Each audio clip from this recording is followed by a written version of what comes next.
السلام عليكم ورحمة الله وبركاته. أعزائي المشاهدين، أعزائي المستمعين، أطاب الله مساءكم. ما تنسوش عشان يوصلكم كل جديد عندنا نضغط لايك ونفعل الجرس. النادي الأهلي بابا الشغلانة. النادي الأهلي يتوج بكأس مصر من ملعب بارك الأول في الرياض في السعودية، ويفوز على نادي الزمالك العريق 2-0. النادي الاهلي النهارده عرف ازاي يكسب المباراه. استحواذ لنادي الزمالك على مدار ال90 دقيقه، بس العبره بالخواتيم. النهارده نجوم المباراه في النادي الاهلي مصطفى شوبير ومستر كولر عشان تغييراته، وقفشه. بالنسبه لنا لان قفشه اللي غير المباراه النهارده. كده دي البطوله رقم 39 للنادي الاهلي في كاس مصر، و10-9. كده ده الفوز العاشر في كاس مصر من النادي الاهلي ضد نادي الزمالك مقابل 9. والاهلي وصل للهدف 37 مقابل 35 هدف لنادي الزمالك. مليون مبروك للنادي الاهلي، مليون مبروك لإدارة النادي الاهلي بقيادة الاسطورة محمود الخطيب. مليون مبروك لجماهير النادي الاهلي في جميع انحاء الوطن العربي، وخاصة السعودية اللي كانوا حاضرين النهاردة، وفي مصر طبعا. وهارد لك لنادي الزمالك.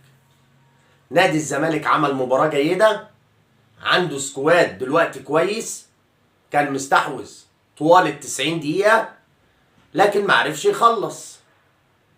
النادي الاهلي تاريخ، النادي الاهلي بطولات، بيعرف يكسب المباراة ازاي. بدليل النهاردة ان كولر فاهم وغير بداية من الدقيقة بعد الدقيقة 70. قفشه النهارده اسيست رائع لامام عاشور في الهدف الاولاني، وبعد كده برضو اسيست رائع من امام عاشور في الهدف الثاني لقفشه. نقطة تحول نزول محمد مجدي قفشه صاحب القضية. ممكن 950 ألف دولار مكسب النادي الأهلي النهاردة، غير المليون دولار بتاع الاتحاد المصري، غير ال50 ألف دولار رجل المباراة لإمام عاشور. مكاسب كتيرة النهاردة للنادي الأهلي، مكاسب كتيرة جدا جدا جدا، بعيد عن البطولة. البطولة طبعا أولهم إن جمهورهم يفرح، دي بطولة. إن هو ما يركبش غريم التقليدي أو المنافس ليا. لو كسب نادي الزمالك النهاردة كانت معنوياته هتعلى كتير، إنما طبعا الخسارة النهاردة هتأثر على نادي الزمالك كتير، وعلى مستر جوميز المدرب الجديد. طبعا النهارده حكام المباراة رائعين. حكم المباراة البرازيلي، التنظيم رائع، الملعب رائع، التصوير رائع، الكاميرات، كل حاجة رائعة النهارده. اللي ما عجبنيش في الماتش النهارده ان الماتش كان ميت، فقير فنيا. نادي الزمالك كان مستحوذ بس ما عرفش يخلص. ومش عايز انسى ان خروج احمد سيد زيزو فرق كتير في قوة نادي الزمالك. الف سلام على احمد سيد زيزو طبعا. هارد لك لنادي الزمالك، هارد لك لإدارة نادي الزمالك وجماهير نادي الزمالك. ما تزعلوش، هي الكورة كده. الاهلاوية النهاردة كانوا قاعدين برضو قلقانين، بس في ثقة في جماهير النادي الاهلي ان ممكن في اي لحظة النادي الاهلي يحرز هدف.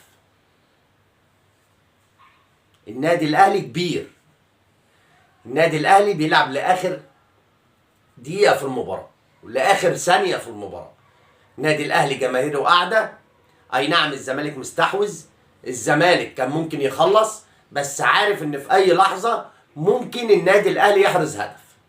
تغييرات رائعة النهاردة من النادي الاهلي ومن مستر كولر. ادارة جيدة للمباراة، ادارة جيدة للمباراة. جماهير النادي الاهلي طبعا فرحانة، تركي الشيخ فرحان، السعودية فرحانة، الخطيب فرحان، كله.